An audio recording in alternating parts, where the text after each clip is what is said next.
tentang cloud computing yang sudah menjadi pusat dari pengalaman terbaru dan mengubah cara berbagai organisasi mengakses dan mengelola sumber daya komputasi mereka. Sebelum acara dimulai, kita akan memperkenalkan para narasumber pada siang hari ini. Agnes, bisa di-share screen-nya?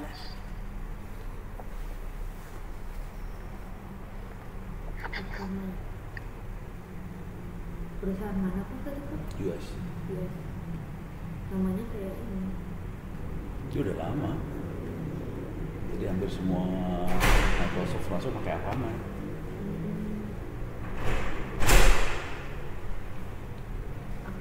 Biar pada tahu, buka wawasan. Okay, so we have here Mr. Jay Jenkins, Chief Technology Officer of Akamai Cloud Computing. Good afternoon, Jay. Kemudian ada Pak Ono W. Purbo, mungkin tidak asing lagi bagi teman-teman ya, beliau adalah pakar telematika sekaligus rektor di Institut Teknologi Tangerang Selatan atau STTS. Selamat siang Pak Ono. Siang semuanya. Gue belum ngeluarin video ya? Ya. Oke Pak. Oke, Agnes bisa di-share ini Agnes slide-nya. Stres. Udah keprep aja, mana menyimak. Nanti kaget orang. Prof Ono berubah. Oke, jadi agendanya hari ini kita simple aja. Pertama adalah presentasi oleh Jay mengenai cloud computing di APG market, yang kemudian dilanjutkan oleh presentasi oleh Pak Ono yang bicara tentang tren cloud computing di Indonesia.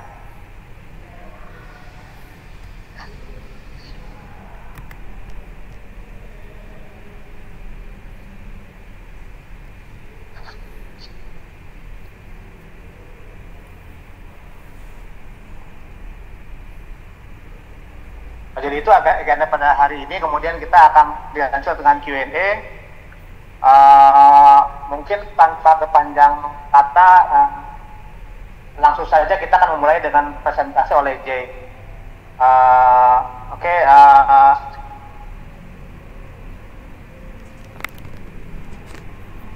Namanya emang Jay. Alright. Orang bule. Orangnya cool. Masih muda. Cool. All right, thank you everybody for joining us today. And I'm going to talk a little bit about cloud in APJ, and then I'll talk some about sort of what Akamai is doing specifically in the region in order to help out. So my name is Jay Jenkins. I'm the CTO for cloud computing at Akamai. I'm based just nearby over in Singapore. There's been a huge focus at Akamai around APJ, and for very good reasons, just in terms of the amount of computing opportunity there is in the region, and also just the large amounts of diversity, the types of compute that are required in APJ. So we'll go ahead and get started quickly. We have a lot to get through. On the first slide, I'll talk a little bit about sort of what cloud computing looks like today. So where are we at? How does everything look? And I think the interesting thing is, while the digital touch points have changed, so no longer we tie to computer, we have mobile phones, you have autonomous vehicles, you have video games, you have VR headsets, and all sorts of new capabilities. Cloud is still kind of the same. It's all centralized. Organizations are multi-cloud now, but whenever they're running multi-cloud services, they tend to duplicate the architecture across those services, or they'll vertically have a single application inside of a particular cloud. At the same time, there are huge amounts of pressure. So according to Gartner, even though this year cloud costs globally are $679 billion, by 2027 it will be $1 trillion US dollars, and that's a massive amount of growth. But not all of that growth is just coming from new technologies and new services needed by customers. 13% of that is actually coming from direct cloud costs. So that's actual cloud inflation, and that was up 13% just this year. Some of that is from direct increased cloud costs, and some of that is from decreasing the amount of services available in certain products as well. So there's this huge struggle with the cloud cost and the complexity of these multi-cloud deployments. So on the next slide, there's also AI, and AI is having a massive amount of impact in APJ. So in APJ specifically, 50% of companies are going to form strategic ties with specific cloud providers for generative AI or developer tools or infrastructure in order to support AI. And there's a 20% increase in technology spending, which is prioritizing these technologies, so around generative AI. And what you see from a lot of cloud platforms is that they're evolving to support these new kinds of architectures, these new kinds of applications. But how do you do that? You know, if you're currently running in a centralized model where all compute is centralized and compute has to be close to the data because of data gravity, how do you actually get these services closer to where your users are, closer to where these devices are? And on the next slide, what we realized that, you know, that the past decade's centralized computing model is going to have to evolve to meet these new challenges for these new kinds of applications and these new kinds of interactions. The centralized computing model it's just not going to work. It makes things far too latency sensitive for users in order to build these new applications.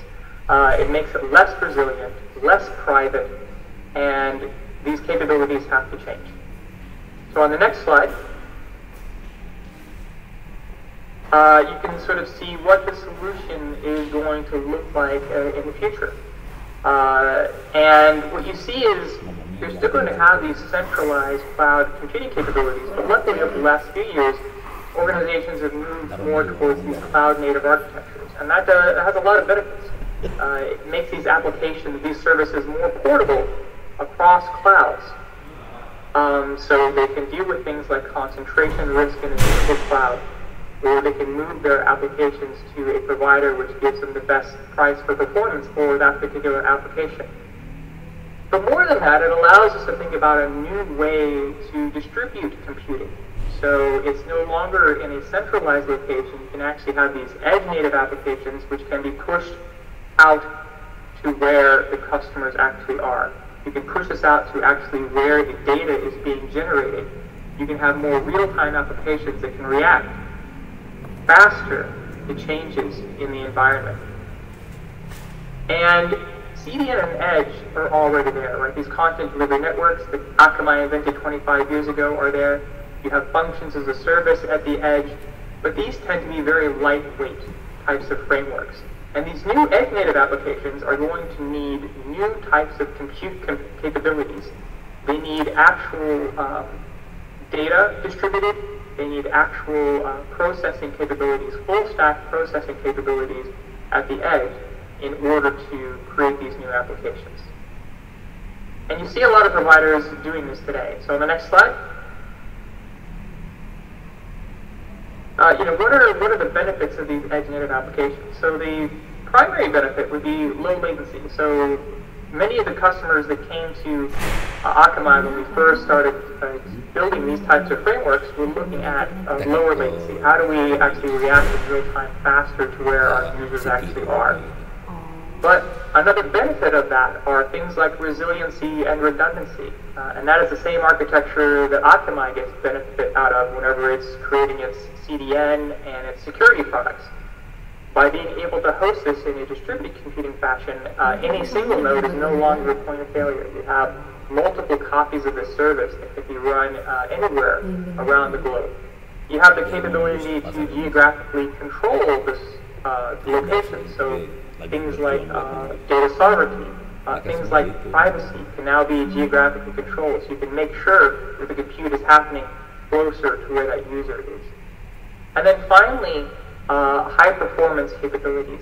So these edge-native applications give you the capability to distribute compute closer to where users are. So imagine something like virtual reality. That low latency actually leads to higher performance. Imagine if you could offload the Apple Vision Pro's processing onto the cloud. You would actually have a lighter weight headset, one that is more appealing to an end consumer. So Apple likes to talk about the fact that it can process the image from outside of the headset, inside of the headset in 12 milliseconds. Well, if you actually had edge access computing closer to where users are, you can actually have single-digit millisecond latency, which opens up all sorts of new possibilities for things like AR and VR, but also for other things like IoT devices. So what is Akamai trying to do in this space? So what we're trying to do is make sure that this edge type of processing has the capacity, but also provides cost savings, not just in terms of pure and direct costs, but in terms of simplified costs. So how can we make this easy and transparent for our users? We're going to use the global network that we've built over the past 25 years in order to expand the global reach. And we're creating a continuum of compute. So this isn't just about a customer or user moving an entire workload onto Akamai. This is a new type of world. This is around distributed computing, around multi-cloud computing. And there's going to be a continuum of compute available on an open platform. And being an open platform is extremely important, because I mentioned portability before. And if users are locked into a particular cloud, it's going to make it hard for them to take advantage of these distributed networks. So being able to lean into open source and open frameworks is going to allow our customers and their customers to have better experiences when using these platforms. Next page. So inside of Akamai, we've been on our own journey.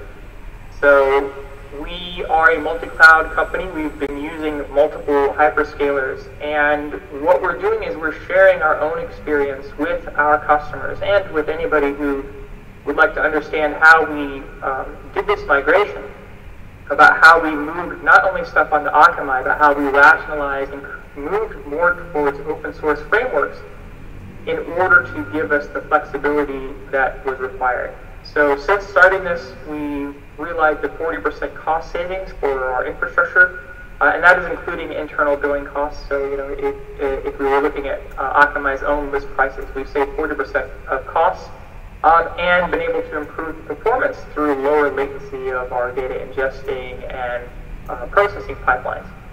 Over the next couple of years, we hope to see this expand to a 70% cost savings through various architectural changes and moving more towards the open frameworks, which is going to make our applications more portable across different clouds. And on the next slide, we've also published specific things that we did in order to overcome specific challenges with these sorts of migrations. So how do we manage security and compliance, our own constrained IT skill sets? How did we budget and cost across multiple clouds? How did we deal with incompatibilities across these different clouds and infrastructures? How did we migrate our data? How did we deal with any business continuity and downtime issues? And finally, and probably one of the most important ones, is how do we deal with the change inside the organization and the resistance that parts of the organization might have with migrating some of these applications.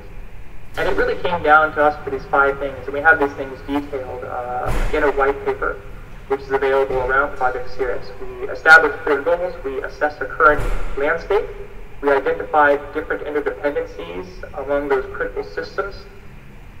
We were prepared to address those risks and challenges, and then finally we used automation. This was a big part of what we did, and it's a big part of our portability story. Automating those tools and having infrastructure as code allows us to run the same types of application on any cloud. Next slide. And so what we've learned from this is, our customers really need to think about how we decentralize this, but we really want to make sure we build and deliver these powerful edge-native applications, which is where our heritage lies in terms of what we've been building for the past 25 years, and we also understand that that is where organizations are heading. When we started on this journey after the acquisition of Linode 3 years ago, our customers wanted us to be out at the edge. They wanted us to use the same capabilities we've been building for CDN in order to get closer to their customers. Next slide.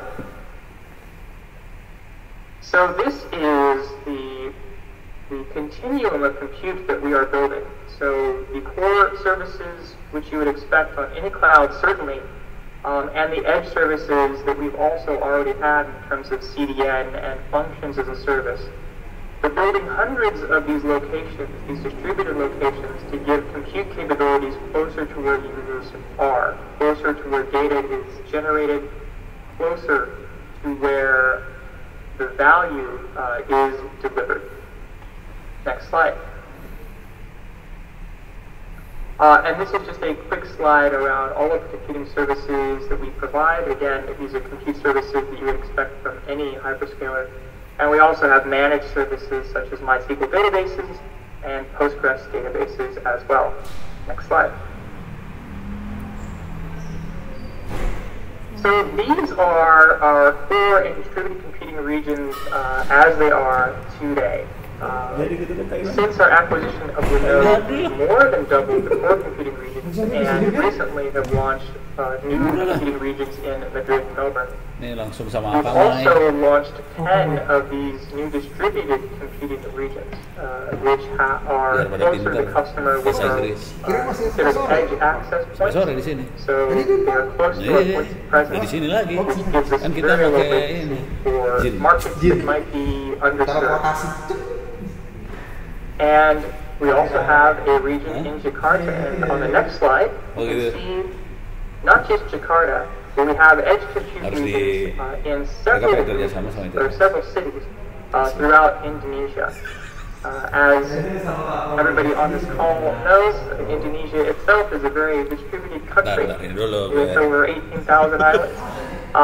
And in order to serve Indonesia, over the past 25 years, Akamai has had to invest in edge locations throughout Indonesia. These locations are part of our continuum of compute. Functions as a service are available at these edges in order to democratize access to the internet and make sure that experiences and capabilities aren't just in a centralized location like Jakarta, but you can get that closer to the user, closer to the devices, closer to where that data is generated in order to have more localized functionality throughout Indonesia. On the next slide. So some of the things that we've announced as part of this effort as well are, first of all, the Akamai app platform. So open source is critical to what we're doing. This year we've invested a lot in cloud-native functionalities that give applications portability.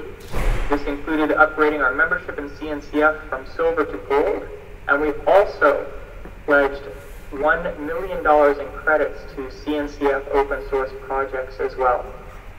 It's extremely important for us to support that community in order to make sure that technology remains open and that customers can choose to run their applications how they want. In order to help with that, we launched the Akamai App Platform. So Kubernetes itself, which is a CNCF project, is a great platform for running applications because it does allow you to containerize apps. Kubernetes, however, is also a platform for other platforms. In order to have an enterprise implementation, you need not just Kubernetes, but other upstream projects. Akamai App Platform allows you to deploy those projects with a few clicks. So instead of having months of work in order to integrate these other projects, you can have that up and running in 20 minutes, and it's already integrated with Akamai services, and it's already pre-configured itself. So one of the open source projects, as an example, is Kyvernos, which is a security open source project. That is automatically configured with best practice security policies to make sure that whenever developers launch onto this platform, that those applications stay safe. App Platform is being provided for free. This is about removing toil from developers. It is about making sure that they can get started quickly, and we want to make sure that stays free. Akamai does charge, however, for the resources being used underneath. So the App Platform is being provided for free. It is open source, and we want to make sure that these developers can get started quickly, and platform engineers can create a home for the developers as well. All right, on the next slide. Also in beta is LKE Enterprise. So LKE is Linode Kubernetes Engine, and Linode Kubernetes Engine Enterprise expands the cluster support for higher capacity, and it also integrates a project called Cilium. And on this slide that's misspelled, so it should be C-I-L-I-U-M. And Cilium is an extremely important cloud-native computing foundation project. It is very tightly integrated with observability platforms, so it gives better observability for organizations that are running on top of Kubernetes. Next slide. Seminar. We've also increased the capability of our managed databases by partnering with a company called Ivan.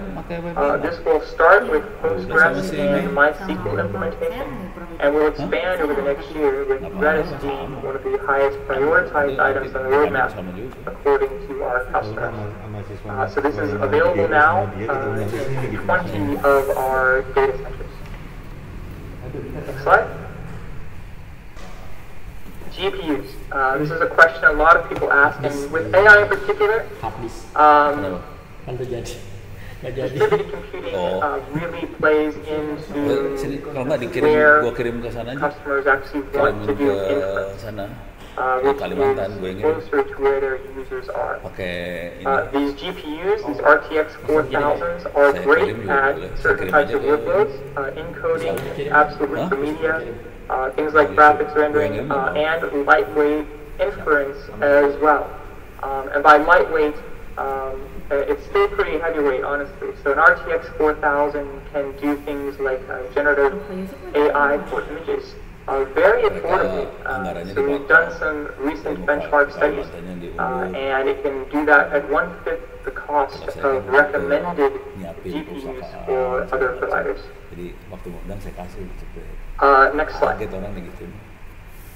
And now I will hand it over to Pakano to talk specifically about computing trends in Indonesia. Thank you, Jay. Now my turn. Pakai bahasa Indonesia aja ya, biar gampang. Oke, lanjut, silakan. Kita akan bicara dua hal sih, nanti computing trend di Indonesia dan juga tentang tantangannya. Cuman saya nggak tahu, anda tahu nggak yang diomongin sama Jay tadi sih? Itu yang diomongin keren banget sih. Ada cloud native computing segala macam, dan Akamai ternyata, saya juga baru tahu sih jujur, bahwa Akamai ternyata pendorong open source terutama di cloud computing ya, dan itu keren banget sih. Oke, next, silakan. Nah, ini saya akan bicara soal landscape-nya dari cloud computing di ini saya di ruangan yang seru banget sih sebenarnya. Tapi kira-kira ini semua menjadi dasar terjadinya transformasi digital di Indonesia di berbagai sektor, karena si komputasi jadi murah, lebih affordable, jadi akhirnya pihak swasta jadi bisa masuk ke dunia ini tanpa terlalu harus pusing urusan teknis, dan ini juga akhirnya membuat mobile device adoption, konsumsi dari big data jadi naik. Data yang ada ngambil kiri kanan segala macam, marketnya diproyeksiin sekitar 2,1 billion US dollar di 2024 lah, dengan rate-nya kenaikannya 14,52, dan mudah-mudahan tahun 2029 mencapai 4,2 billion US dollar. Itu gede banget sih. Next. Kalau kita lihat tren cloud computing Indonesia, next, ini di bawahnya ada URL-nya, dapat dari mana ya? Ono nyonteknya dari mana? Kebanyakan dari media sih. Jadi ini kalau di sini bilangnya sih hybrid cloud adoption. Hybrid itu kira-kira antara public sama private ya, on premise sama di internet. Tapi jujur, apa yang diceritain sama Jay tadi itu keren banget. Jay ngomong soal edge computing. Jadi itu menarik karena itu kayaknya nggak terlalu terdeteksi sama provider cloud-cloud yang lain.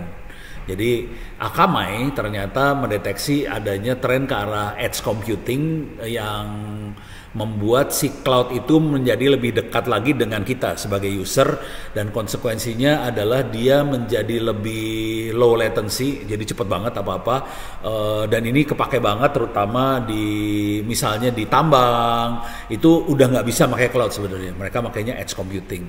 Jadi yang solusi-solusi seperti ini banyak tidak terlalu dilihat di cloud provider yang besar-besar, maksudnya yang konvensional tanda kutip lah. Nah ini jadi menarik pada saya. Ini tadi saya juga dengerin apa yang Jay omongin sih. Oke. Akamai keren banget sih cara berpikirnya. Agak beda sebenarnya sama yang cloud yang konvensional yang saya ajarkan di kampus, gitu ya. Jadi kalau di kampus lebih ke arah hybrid, scalability, fleksibel kayak gitu. Next. Nah, kalau dari sisi sektor spesifik, yang paling kerasa yang pasti di banking, financial, insurance, itulah untuk finance pasti kerasa banget ya cloud.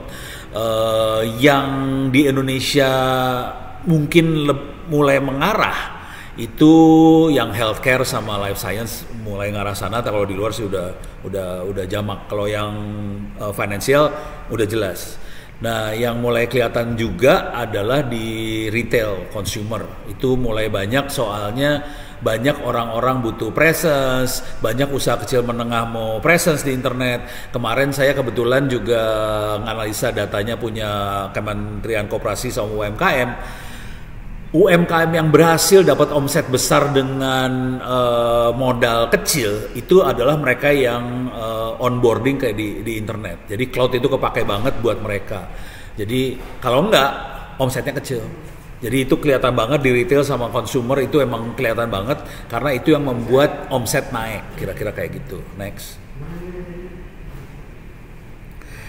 Kalau di public sector jelas, saya nggak usah nyebut angkanya dulu ya, tapi di public sector kira-kira gini, di Indonesia itu ada yang namanya Sistem Pemerintahan Berbasis Elektronik, SPBE, yang Pusat Data Nasionalnya jebol kemarin. Tapi itu contoh clear banget bahwa si pemerintah akan lari ke arah cloud. Jadi semua kementerian, lembaga, kabupaten, kota, semua aplikasinya akan ditarik masuk ke cloud.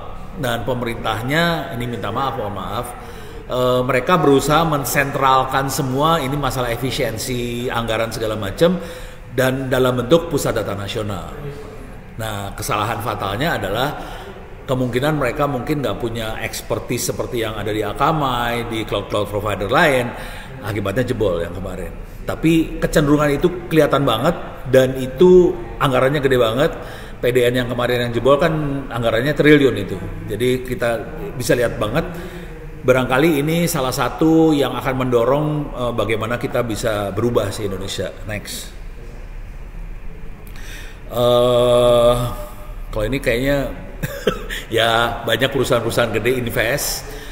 Akamai jelas kelihatan tadi, Jay cerita, juga perusahaan-perusahaan yang lain invest, bisa dilihat di inilah ya, di Google ininya ya, kita bisa googling informasinya. Tapi investasinya besar. Next aja, ini kayaknya banyak yang di skip bagian ini, bisa dicari.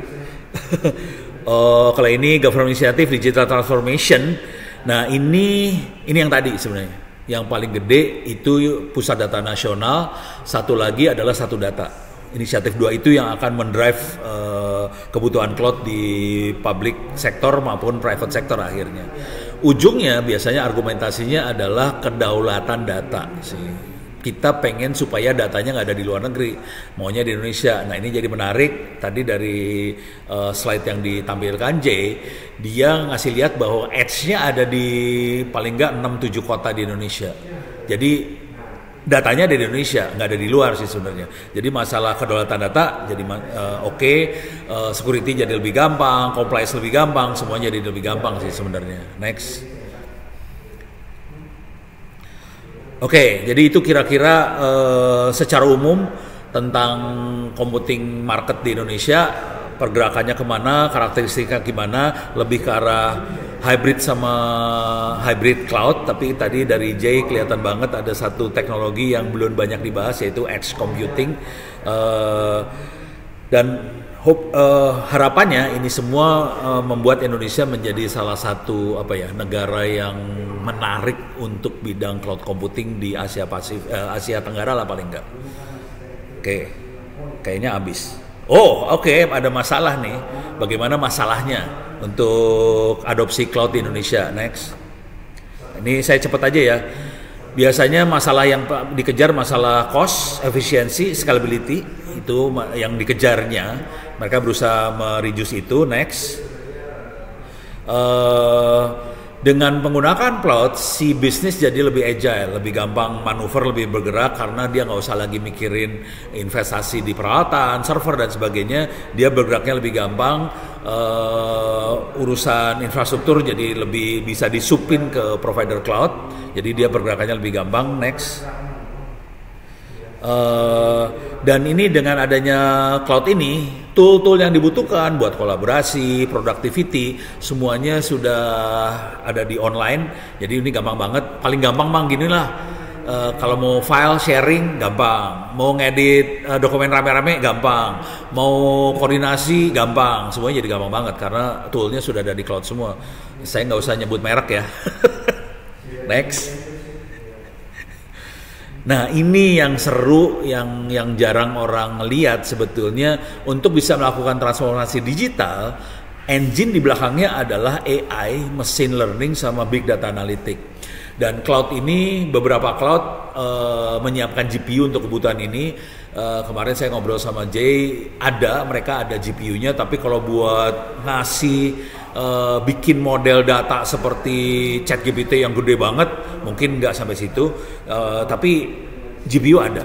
Jadi itu yang akan jadi engine yang akan mendorong digital transformasi baik di pemerintah maupun di swasta segala macam. Karena ini kuncinya AI, machine learning, big data analysis untuk insight, untuk decision making dan sebagainya. Next. Oke. Dengan adanya cloud udah jelas paling gampang sih market jadi lebih terbuka, apakah untuk e-commerce, apakah buat platform-platform yang lain, jadi kebuka banget. Tapi ada kuncinya di balik itu semua adalah infrastruktur sih, infrastruktur kabelnya ya, fiber segala macam, itu yang kuncinya. Kalau itu nggak nyampe kemana-mana ya ngepol sampai situ aja. Tapi kalau kita lihat perkembangan dari data-data dari teman-teman di ABGI, itu kan kita progresnya lumayan hari ini ya, lebih dari 200 juta yang ada di internet. Udah lebih dari jumlah penduduk Indonesia lah, user internet Indonesia lebih banyak daripada penduduk Indonesia. Itu mengagumkan sekali. Saya aja bingung akhirnya. Jadi yang ada di internet bukan orang kali ya. Tapi kira-kira keren banget. Next. Nah, inovasi-inovasi yang sektor spesifik itu banyak banget. Mungkin kalau banking sama finance itu ada fintech dan sebagainya ya. Tapi yang jadi masalah besar nanti adalah bagaimana kita deteksi fraud. Kebetulan kemarin juga saya berinteraksi sama teman-teman BI, OJK segala macam. Mereka pakai AI sih. Dan itu keren. Yang mereka lakukan inovasi banget. Kalau nggak salah tahun lalu bulan Juni apa Juli, teman-teman BI kan juga ngadain hackathon AI. Nah itu urusannya seru banget di sebelah sana. Untuk healthcare, nah ini yang seru nih karena healthcare termasuk teknologi sektor yang sangat konservatif. Nah ini telemedicine, health record segala macam itu jadi seru. Tapi kita ngelihat aplikasi kayak Hellodoc muncul banyak banget. Jadi itu kelihatan banget sih di healthcare. Di education ini kebetulan kalau saya di kampus, kita ngelepasin semua kuliah free di internet. Jadi kita makainya cloud, jujur kita pakai cloud sih. Kalau langsung ke servernya kita overload di servernya. Jadi akhirnya kita pakai cloud dan itu kita lemparin ke internet dengan lewat cloud tadi. Kita lepasin semua kuliah free, kemudian orang bisa dapat sertifikat free dan udah gitu semuanya bisa ditransfer jadi kredit sarjana di kampus. Dan itu cukup bikin pusing asesor dari Diknasnya juga sih. Jadi nanti selain kita melakukan inovasi, kita juga harus banyak terjadi negosiasi sama regulasi. Karena inovasi yang kita lakukan kadang-kadang agak nyerempet. Next. Nah, untuk ini semua kita jelas butuh dukungan pemerintah.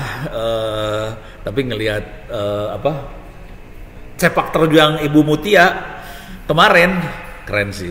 Mudah-mudahan itu bisa terus dijaga. Mudah-mudahan teman-teman media juga bisa mendukung sepak terjangnya supaya kita bisa maju semua sih. Next. Karena 2 menit lagi Pak ya? Berapa? 2 menit lagi? Ya. Ya udah cepet aja dah. Oke, sekarang challenge-nya ini masalah kedaulatan data karena ada PDP itu challenge-nya. Next lagi. Security. Nah, kita punya masalah besar. Contoh masalahnya kira-kira gini. PDN Pusat Data Nasional jebol. Saya ngelepasin kuliah cyber security free yang ikut 28.000 yang bisa dapat sertifikat dengan nilai 90 cuma 41 orang. Padahal itu free. Jadi itu kita punya masalah besar di SDM, di kemampuan kita sih sebenarnya. Next. Nah, ini connectivity sama infrastruktur paling gampang masuk ke networkperformance.com NPerf. Kita bisa lihat banget gapnya kacau sekali di Indonesia. Di rural connectivity-nya parah, fiber susah, dan ini jadi tantangan kita semua. Itu jadi PR, bukan kita nggak komplain, itu PR kita, itu opportunity bahwa bangsa ini jadi kerjaan banyak buat urusan infrastruktur. Next. Ini juga kurang, tapi saya berterima kasih atas kontribusi teman-teman di Akamai. Jay tadi cerita mereka kontribusi gila-gilaan di Cloud Native ini Foundation. Jadi kalau itu bisa nyampe ilmunya ke Indonesia, itu jadi akan memperbanyak orang-orang yang ahli cloud tadi. Ini gue kerasa banget sih. Ini yang minta ke saya banyak di kampus. Next. Ini cost mismanagement juga, ini masalah mindset ya dari sisi manajemen. Orang berpikir kadang-kadang kita harus beli server, beli apa segala macam, padahal segala macamnya bisa di cloud. Jadi kalau kita bisa ngerubah pricing model, bisnis modelnya, itu kita bisa ini bagian edukasi lah. Kita bisa sebenarnya ngerubah supaya UMKM kita bisa onboarding semua jadi lebih efisien dan kita bisa terbang semua sih. Next. Nah, ini yang agak ngeri adalah vendor lock. Jadi kita dikunci sama vendor. Nah, kalau tadi dengerin ceritanya Jay, ini Akamai luar biasa. Ini mereka memungkinkan supaya vendor lock tidak terjadi. Jadi coba perhatiin baik-baik waktu Jay cerita ya. Dia ngasih lihat banget. Jadi ini dimungkinkan adanya hybrid segala macam, mereka sangat mungkin. Jadi ini keren banget sih. Next. Ini saya ngerasain banget asli. Saya kebetulan ketemu sama beberapa perusahaan gede-gede, dikasih soal AI, saya udah bikinin aplikasinya, mereka nggak berani. Karena masalah SDM sih sebenarnya, mereka tidak nyaman dengan perubahan. Ya ini yang harus kita dobrak sih. Next. Mudah-mudahan habis nih. Aduh, sisanya dibaca aja ya. Baca aja ya lainnya. Nanti ya pertanyaannya akan dikirim teman-teman ya. Iya, terima kasih Om Didin. Oke, terima kasih Pak Ono. Jay, thank you Jay for the presentation. I think the media have a question to ask. Silakan teman-teman kalau ada pertanyaan disampaikan melalui chat ya. Boleh dalam bahasa Indonesia, nanti saya dan Agnes akan membantu untuk translate. Ini namanya Agraprom Translate. Biasanya Google, sekarang Agraprom.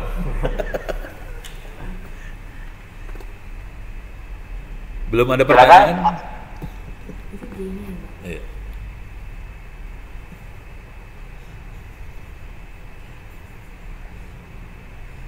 Ini sebelah saya ada mahasiswa nih sebelah saya, jangan khawatir. Biar pada pinter. Ini ada Fata. Ini mau S2 di Taiwan. Atau kalau mau langsung menyampaikan silakan. Biasanya Mbak Lili yang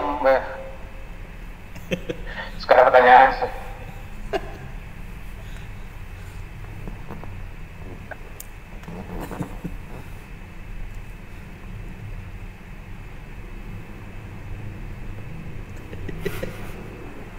Dah, mau nanya dah.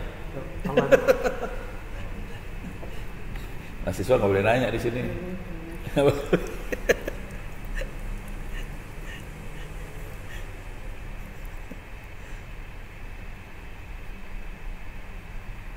Silakan, boleh di open mic aja ya teman-teman. Kalau nulis selangan nanti.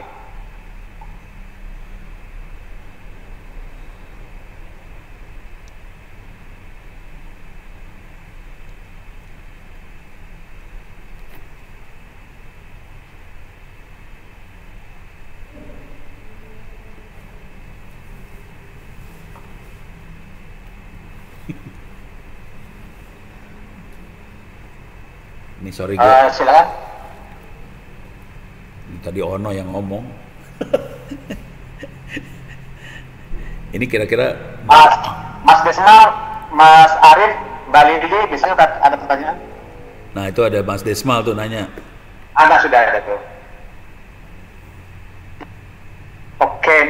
Okay, I will read the question. It's for Jay. So, it is said that everything will be easier by AI and cloud.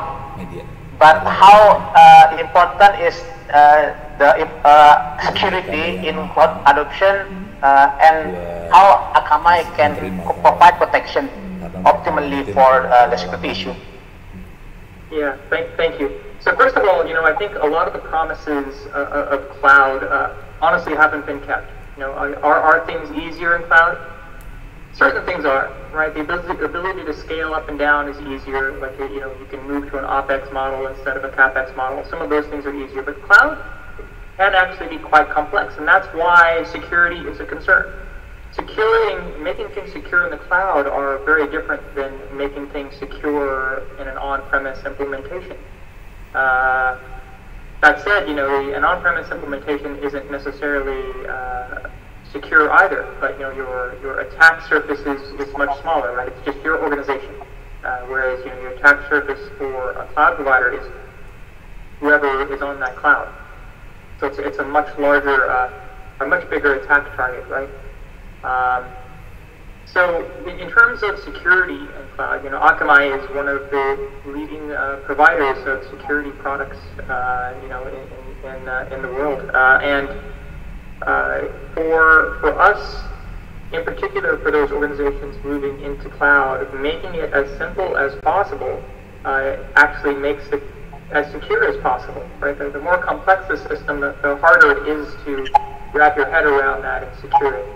So for us, first of all, it leads with simplicity. I really love, there's a quote by a computer scientist named Alan Kay, which I think about all the time, which is, keep the simple things simple, but make sure the complex things are possible. And that's what a cloud should really focus on. By keeping things simple, it makes it easier to secure. That said, with the app platform, we're trying to make a safe landing zone. So Kubernetes itself is a complex platform.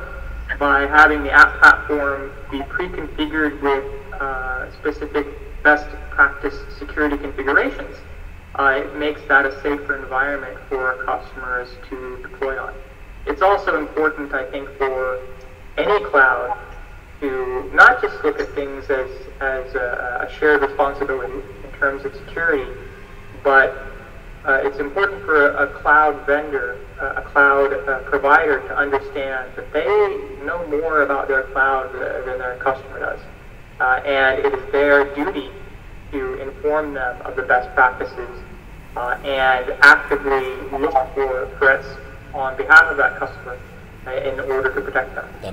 With Akamai, with our global footprint and our security products, we're doing just that. We're making sure that we're in a place that we can provide our customers the best device.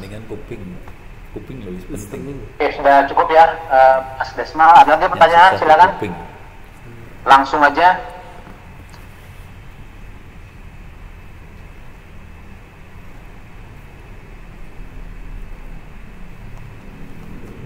Mbak Lili, boleh Mbak Lili? Itu udah ada. Dari Mbak Galuh.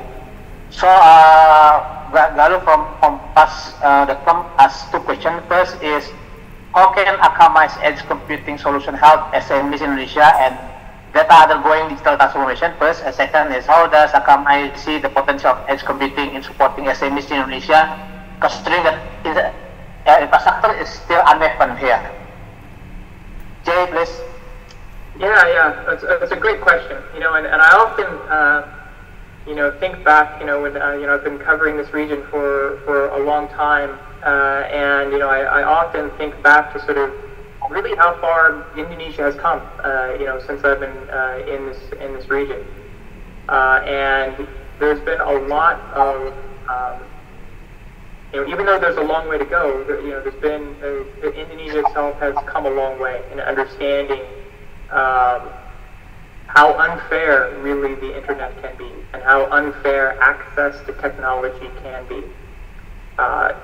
One of the great things about working at Akamai is we do have this global footprint, and we also look at these kinds of problems in a very unique way, right? It's never from a centralized location out, it's always from the outside in.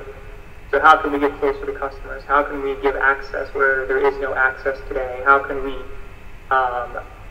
open up a new edge data center and give access and create a fair internet for people who didn't before. So, for those SMEs, that are looking at expanding, first of all, in terms of simplicity, Pak Ono talked about, some of the challenges with finding talent. By making things easy and simple and implementing things in a very straightforward manner, it makes it easier for these small organizations to get started. So the company we acquired, Linode, is very well loved by these smaller businesses and by developers, simply because of its simplicity. We don't have hundreds of products that aren't useful for small and medium enterprises listed when you open up the console. We're very focused on providing very simple services to make it easier for these businesses to get started. It's also extremely inexpensive. By keeping things simple, we've been able to, reduce the price of our virtual machines by a massive amount. So, we've saved some customers just doing like-for-like implementations of 40%. So again, for small businesses that are trying to get started, it's a really easy way for them to get implemented. Now, for those organizations that are sort of B2C, that are working with consumers, so, in Indonesia, you have a lot of consumers, right? Over 280 million people that are vying for these services. One of the other pain points for a lot of organizations are egress costs. Egress is extremely expensive. Again, Akamai, we've invested a lot in creating this global network, and therefore our egress is extremely low cost. So to give you an example, our egress fees are ½ cent per gigabyte. If you look at any of the hyperscalers, their pricing starts at 5 cents per gigabyte. So it's 1/10 the cost, simply because all the work we put into creating this global infrastructure. So those costs are really, keeping those costs low and keeping things simple are really going to help those SMEs. On the second part around edge computing and the SMEs in Indonesia, and the fact that infrastructure is uneven. One of the things we're really trying to do with distributed compute, and our vision for distributed computing, is recognizing that computing needs are different, and not every location needs a massive data center with huge farms of machines. Some locations can have a much smaller footprint in order to serve those needs. And that's essentially what we're trying to do with this continuum of computing. So it's a mix of these core locations, these massive locations, these distributed locations with still full stack computing capability, and the edge locations that we have scattered across Indonesia, which have very simple functions as a service to help serve those customers. And that's one of the things we're really focused on doing is making sure that we have the right type of compute in the right location in order to democratize that as much as we can. Okay, thank you, Jay. Next question is from Arif Burhan, Canggih.id. Just for Pak Ono. Pak Ono, ini ada pertanyaan, Pak. Pertanyaan pertama tentang kekhawatiran akan tersikirnya SDM oleh automation. Pertama dalam hal ini kan di segmen AI cloud computing, bagaimana menyikapinya. Yang kedua adalah tentang bagaimana meyakinkan organisasi Indonesia yang mereka biasanya mengelola database secara tradisional. Bagaimana agar mereka dikasihkan ke cloud, Pak? Okay, so the question is about the fear that AI will take over humans. The first question. Second is about how to convince organization to integrate cloud computing in their organization. Ya, oke. Ini urusan AI ngambil alih manusia ya. Kalau saya pribadi nggak takut, soalnya manusia pasti lebih, manusia is more creative, human is more creative, human is more innovative than AI. So in terms of creativity, innovation, human is more than AI. In terms of efficiency, tentang efisiensi, AI memang lebih efisien daripada manusia. Jadi kalau saya cenderungnya gini, kita akan memaksimalkan AI, tapi kita perlu ngasih empowerment, kita perlu kasih knowledge ke orang-orang supaya kita jangan sampai terjebak ke kerjaan-kerjaan yang sifatnya otomasi, yang sifatnya rutin. Kalau yang sifatnya rutin nanti bisa diganti AI atau robot. Jadi kita nanti lebih ke arah yang lebih menggunakan inovasi, lebih ke creativity, lebih menggunakan brain, kira-kira kayak gitu sih.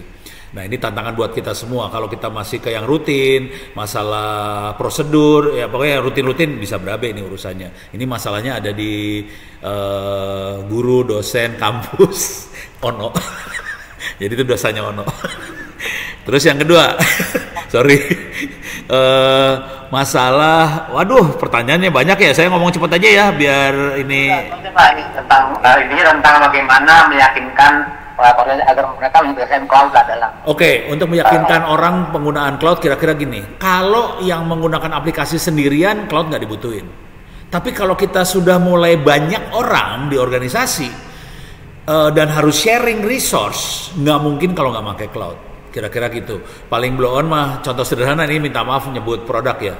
Misalnya kita ngedit dokumen rame-rame. Pasti kita ke Google Doc nih, kira-kira kayak gitu.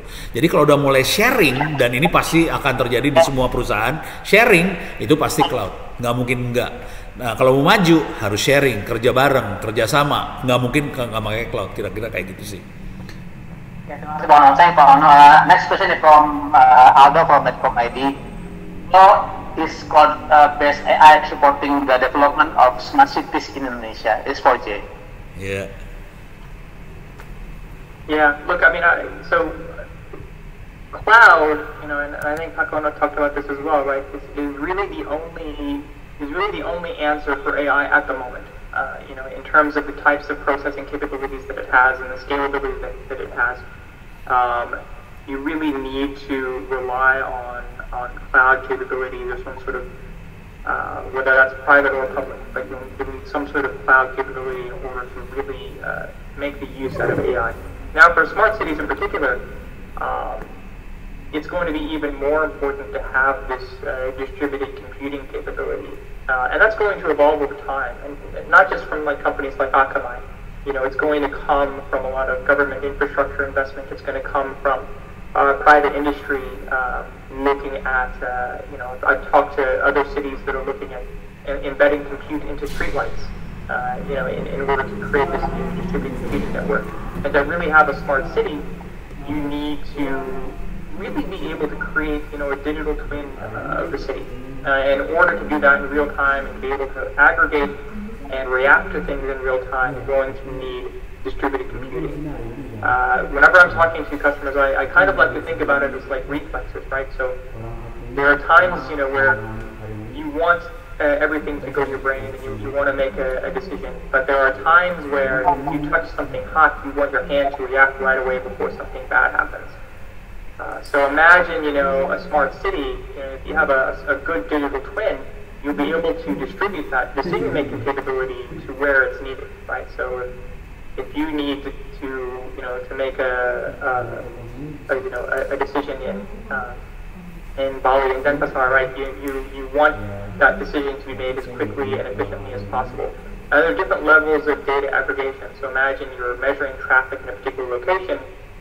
You only need to aggregate the data for that location in order to make decisions. You don't need to aggregate the data for all of Indonesia in order to make that traffic decision. So for smart cities, distributed compute is extremely important, and edge and edge access has a strong role to play there in order to aggregate that data at a community level or a metro level.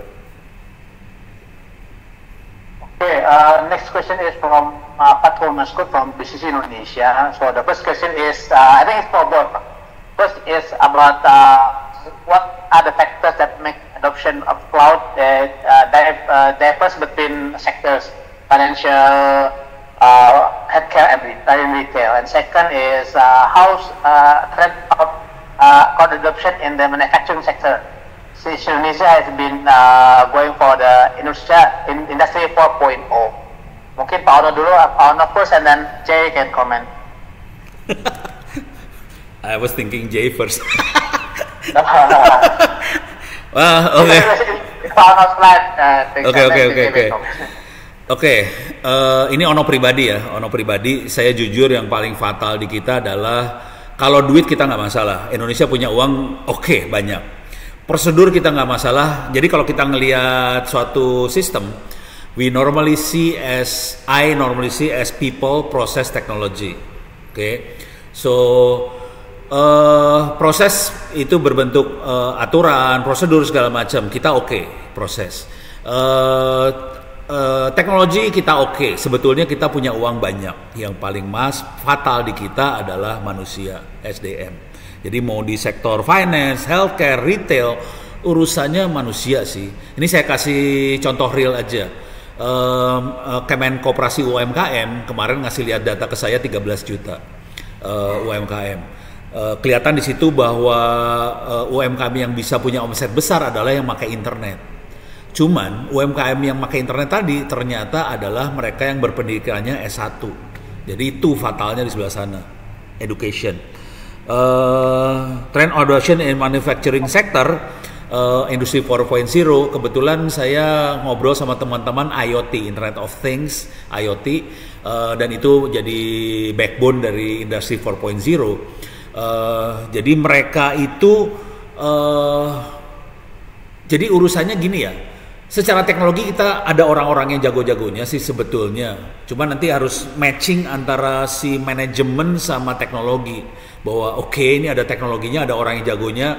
Manajemen berani nggak ngambil langkah? Karena mereka kan melihatnya sebagai risk. Ini risk. Kalau dia investnya salah, uangnya nggak balik gitu. Nah, kita harus meyakinkan bahwa ini ada orang jago, ini ada teknologinya yang membuat efisien. Kalau ini dua disatuin, dimasukin ke manajemen, ini menjadi si industrinya jadi bagus. Tapi kita harus si regulasi segala macam harus support supaya semuanya smooth. Jangan ada yang menjegal. Kalau jegal bahaya banget sih, kira-kira kayak gitu sih. Tapi kalau kita lihat di IoT keren, komunitasnya tumbuh banget sih. Okay, Jay, sure. Yeah. So first of all, that first question, what are the differences between different industry sectors, right? Because you do see industry sectors moving at different speeds or investing in different areas, faster than others. I think there are a few that I can think of. Sorry. No. Okay. So there are a few, that. Factors, right, that I can think of, and I feel like I should probably write like a whole article about these factors, so that I think it's quite interesting, right? So competition absolutely affects their investment in cloud. Capital, of course, risk. What's the risk that they're willing to take in order to move quickly, and the velocity of change in their industry, which is somewhat driven by those other three things as well.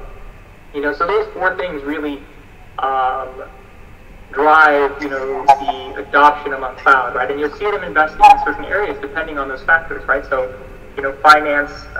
They're willing to take a risk in certain spaces and unwilling to take a risk in others. Healthcare, retail, it's the same sort of thing. I think in terms of those organizations which move the fastest, especially when it comes to edge, are media, gaming, retail. They are very driven. The pace of change and the B2C functionality of those businesses is massive. So you see them adopting, in particular, edge type use cases very, very quickly. The question around Industry 4.0 is interesting as well. Dia orang Amerika. It's interesting because when cloud was first launching, I would say that manufacturing was probably one of the laggards in those areas in terms of cloud adoption. But the interesting thing about manufacturing, for his manufacturing, has always been sort of like first when it comes to trends like automation, and cloud and its capability to automate are growing. And now you see new AI models around things like not just predictive maintenance, but these new agentic models, right, which are these AI agents that not only can answer questions, but can actually put a plan together and execute according to that plan. So, for manufacturing, that's a huge boon for them, and I see it's playing a huge part in Industry 4.0. Oke, cukup menjawab ya. Ada yang lain yang mau bertanya?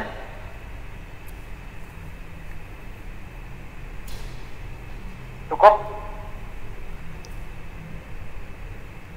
Oke, kalau tidak ada pertanyaan lagi, mungkin kita akan tutup sampai sini ya. Kalau ada pertanyaan, silakan. If you have still question, silakan sampaikan ke tim Agracom lewat saya atau Agnes. Dan nanti kita akan sampaikan ke Jay dan Pak Ono. Oke, atas nama Akamai, terima kasih telah kehadiran Anda. Mungkin thank you Jay and Pak Ono. Semoga kita bisa ketemu di acara selanjutnya. Thank you. We meet again in next event. Thank you. Bye. See you later.